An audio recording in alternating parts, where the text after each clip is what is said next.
வணக்கம். நான் தான் உங்கள் டாக்டர் மோகன் ஆனந்த் பேசுகிறேன். இன்றைய தலைப்பு மது. அதாவது மது ஒரு உணவுப் பொருள் அல்ல, பதார்த்தங்களையும் சிதைத்து கெடுவதால் உண்டாகும் பொருள் அது. கோதுமை, சோளம், ஓட்ஸ், பார்லி, அரிசி, திராட்சை, பதனி முதலியவற்றிலிருந்து தயாரிக்கப்படுகிறது. ஒயின், விஸ்கி, பிராந்தி, ஜின், பீர் இவை எல்லாவற்றிலும் மது இருக்கின்றது. மது மிக கொடிய விஷம், உடலையும் மனசையும் சீரழிக்கும் பொல்லாத விஷம்.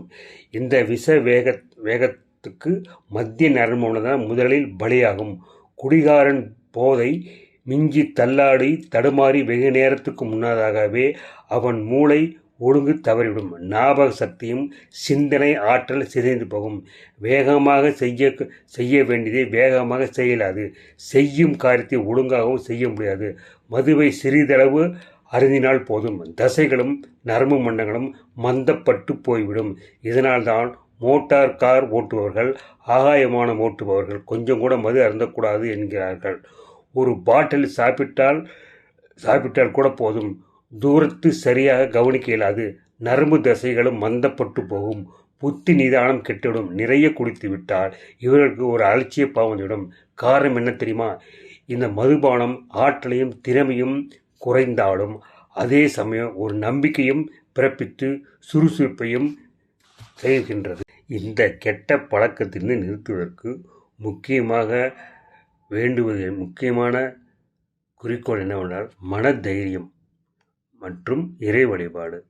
மனதைரியம்னா நீதியுள்ள சிவாஜி கணேசன் பாடுவார், நாளை முதல் குடிக்க மாட்டேன் சத்தியமடி தங்கம் மாதிரி. அந்த மனதைரியமும் இறை வழிபாடும் இருந்தாவே ஓரளவுக்கு குடியிலிருந்து நிறுத்துறதுக்கு ஒரு வகையான ஒரு காரணம். மேலும் குடிப்பழக்கத்தை விட்டுவிட வேண்டும் என்றால் விரும்புவர்கள் மாமிச உணவு வகைகளும் கொஞ்சம் கண்ட்ரோலாக இருக்கணுங்க.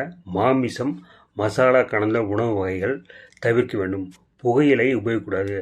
பீடி, சிகரெட்டு, வெத்தலை புகழை பொறுத்து இதில் யாருமே இது எதுவுமே நீங்கள் உபயோகிக்கக்கூடாது. மேலும் பழங்கள் அதிகமாக சாப்பிடலாம். சுத்தமான தண்ணீர் குடிக்கணும். வெந்நீரில் தான் குளிக்கணும் ஆச்சுங்களா. அப்புறம் உடம்பை நல்லா தோட்டிட்டு திறந்த வெளியில் இருக்கணும். அப்போ தான் உடம்பு தாராளமாக வேர்வை நல்லா வேர்க்கும். இந்த கொடிய பழக்கம் விடணும்னா நான் கூறிய யாவும் நீங்கள் செய்து பாருங்கள். அப்படியும் உங்களுக்கு என்னால் குடிய மறக்க முடியும்னா கீழ்கண்ட எண்ணுக்கு தொடர்பு கொள்ளுங்கள். அதுக்குரிய மருந்து நான் உங்களுக்கு நேரில் சொல்கிறேன். நன்றி, வணக்கம்.